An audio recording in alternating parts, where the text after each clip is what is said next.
আজকে চলুন একটা অনেক পুরনো কিন্তু দারুণ একটা গল্পের গভীরে যাই। এই গল্পটা আমাদের যোগাযোগের ব্যাপারে এমন একটা শিক্ষা দেয় যা হয়তো আমাদের প্রতিদিনের জীবনে অনেক কাজে আসতে পারে। তো শুরুতেই একটা প্রশ্ন। আমরা তো সবাই অন্যকে সাহায্য করতে চাই, তাই না? কিন্তু কখনো কি এমন হয় যে আমাদের সাহায্যের চেষ্টাটা আসলে কোনো কাজেই আসে না, বরং উল্টো পরিস্থিতি আরও খারাপ করে দেয়? গল্পের শুরুটা হচ্ছে একটা বড় সংকট দিয়ে। জঙ্গলের সব পাখিরা তাদের ভবিষ্যৎ নিয়ে আলোচনা করার জন্য একটা জরুরি মিটিং ডেকেছে। তাদের আসল সমস্যাটা ছিল এটাই, তাদের কোনো কাজের নেতা ছিল না, একটা নেতৃত্ব সংকট যা তাদের টিকে থাকার জন্য একটা হুমকি হয়ে দাঁড়িয়েছিল। তো পরিস্থিতিটা ছিল বেশ জটিল, বুঝলেন?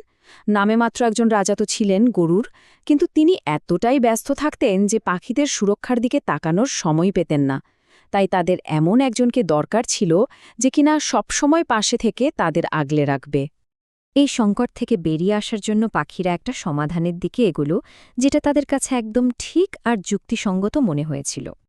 আর সবচেয়ে গুরুত্বপূর্ণ বিষয় হল, অনেক কথাবার্তা আর আলোচনার পর সবাই মিলেই এই সিদ্ধান্তে এসেছিল। মানে কোনো রকম দ্বিমত ছিল না, সবাই একমত ছিল। আচ্ছা, তাহলে তারা কাকে বেছে নিল? প্যাঁচাকে। আর কারণটাও বেশ মজার। প্যাঁচার তো রাতে দেখার একটা বিশেষ ক্ষমতা আছে। মানে যখন সব পাখি ঘুমিয়ে থাকে আর সবচেয়ে বেশি বিপদে পড়ার ভয় থাকে, ঠিক তখনই প্যাঁচা তাদের পাহারা দিতে পারবে। এই ছিল তাদের বুদ্ধিদীপ্ত চিন্তাটা। সিদ্ধান্তটা নেওয়ার পর খুব দ্রুত কাজ এগোচ্ছিল। সভা শেষ, প্যাঁচাকে রাজা হিসেবে বেছে নেওয়া হলো, আর সঙ্গে সঙ্গেই তার রাজ্যাভিষেকের প্রস্তুতিও পুরো দমে শুরু হয়ে গেল। দেখে মনে হচ্ছিল সবকিছু একদম ঠিকঠাক মতোই এগোচ্ছে। কিন্তু ঠিক তখনই গল্পের মোড়টা একেবারে ঘুরে গেল। একজন অপ্রত্যাশিত অতিথির আগমনে সবকিছু ওলটপালট হয়ে যাওয়ার জোগাড় হল। সব আয়োজন শেষ, পাখিরা সবাই বেশ উত্তেজিত। কিন্তু সেই বিশেষ দিনে এমন একজন এসে হাজির হল যে কিনা আগের মিটিংয়ে ছিলই না, একটা কাক। আর এসেই সে এমন একটা প্রশ্ন ছুড়ে দিল যা সবার সম্মিলিত সিদ্ধান্তটাকে এক্কেবারে নাড়িয়ে দিল। তার প্রশ্নটা ছিল খুব সরাসরি আর সমালোচনার সুরে। কাকের যুক্তিগুলো কিন্তু বেশ ধারালো ছিল। সে শুধু আপত্তিই জানায়নি, বরং প্যাঁচার কি কি ত্রুটি আছে সেগুলোও তুলে ধরে, পাখিদের সিদ্ধান্তের জ্ঞান নিয়ে প্রশ্ন তোলে, এমনকি পুরনো রাজা গরুরকেই রেখে দেওয়ার পরামর্শ দেয়। হয়তো তার উদ্দেশ্য ভালোই ছিল, কিন্তু আসল সমস্যাটা হলো তার এই মতামত কেউ চায়নি। কাকের এই না চাওয়া উপদেশের ফল কি হলো? এর পরিণতিটা ছিল খুব দ্রুত এবং বেশ ভয়ঙ্কর। চলুন দেখি কিভাবে একটা ভালো উদ্দেশ্য থেকেও একটা গভীর বিবাদের জন্ম হতে পারে। এরপর যা হলো তা খুবই নাটকীয়। কাকের না চাওয়া পরামর্শ শুনে পাখিরা দ্বিধায় পড়ে গেল আর রাজ্যাভিষেকটাই বাতিল করে দিল। আর এর সরাসরি ফল কি হল? অপমানিত আর হতাশ প্যাঁচা কাক আর তার পুরো প্রজাতির সঙ্গে চিরকালের জন্য শত্রুতা ঘোষণা করে দিল।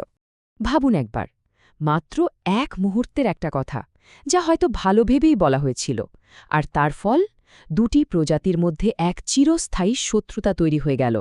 তাহলে এই সহজ গল্পটা থেকে আসল শিক্ষাটা কি? এখানেই কিন্তু এর সবচেয়ে জরুরি দিকটা লুকিয়ে আছে। এই পুরনো কাহিনীটা আমাদের আজকের জীবনের জন্য একটা গভীর শিক্ষা রেখে যায়।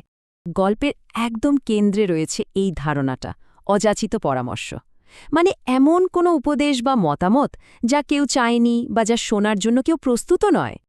আসলে কেউ যখন উপদেশ চায় আর যখন চায় না, এই দুয়ের মধ্যে পার্থক্যটা কিন্তু আকাশ-পাতাল।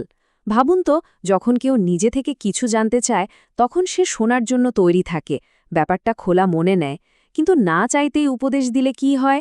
বেশিরভাগ সময় মানুষ বিরক্ত হয়, একটা ডিফেন্সিভ মোডে চলে যায়, আর ফলাফল সংঘাত। আর যে উপদেশটা দিচ্ছে তার উদ্দেশ্য হয়তো ভালোই ছিল, কিন্তু তাকে সবাই তখন একজন নাক গোলানো লোক বা সমালোচক হিসেবেই দেখে। সুতরাং পঞ্চতন্ত্রের এই গল্পের মূল শিক্ষাটা একদম সহজ আর স্পষ্ট। এটা আমাদের মনে করিয়ে দেয় যে কথা বলার আগে পরিস্থিতি আর প্রেক্ষাপট বোঝাটা কতটা জরুরি। কিন্তু বাস্তব জীবনে এই শিক্ষাটা কাজে লাগানো সবসময় এত সহজ হয় না। তাই এই গল্পটা আমাদের একটা গভীর প্রশ্ন নিয়ে ভাবতে বাধ্য করে। আমরা কিভাবে সেই সূক্ষ্ম রেখাটা বুঝতে পারব? কখন আমাদের কথা বলাটা সত্যি সাহায্য করবে আর কখন তা ওই কাকের উপদেশের মতো একটা নতুন সংঘাতের জন্ম দেবে।